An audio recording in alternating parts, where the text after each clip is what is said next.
So here's the setup for the F-150 basically. The bag mount kit is from X2 Industries. It's gonna come with everything you need, the bag, the brackets. I don't think it comes with the nuts and bolts. To get this truck to lay out the way I did, I used the DJM lowering beams. Just a word of advice is that if you just want to bag your truck, you just want a simple, modest build, be able to daily drive it, I would just do the bag bracket kit and not do the lowering beams.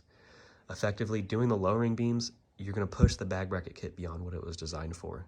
When I air this truck out completely, these bags mushroom over the bag mounts and rub on a lot of stuff. I don't daily drive this truck, but I can already tell you if you did, it wouldn't be long before you might pop a bag. Like I said, I don't daily drive it, so I can't really say.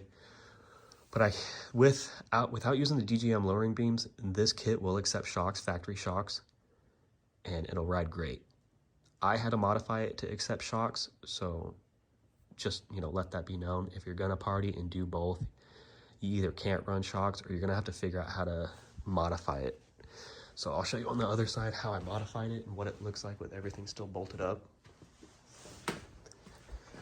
This is the shock mount and everything that I made. You see a line resting on it. But yeah, it's gonna bolt up to the factory location at the bottom, and I effectively lengthened it, I guess you could say. So yeah, it worked out. On this bag, you can see where it's rubbing. It mushrooms out, squishes this bag. I think on this side, yeah, you can see where it's rubbing.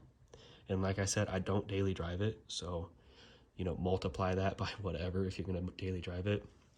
Another thing with this kit is that you're gonna be dealing with a lot of camber, whether you're aired up too tall or aired up too low. You can get those adjustments, that like copper brass color deal online to effectively get rid of as much camber as possible.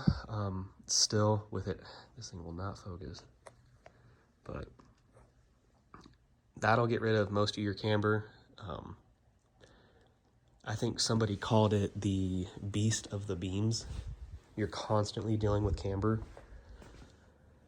And depending on how aired up or aired out you are driving, you're constantly riding on either edge or either corner of the tire.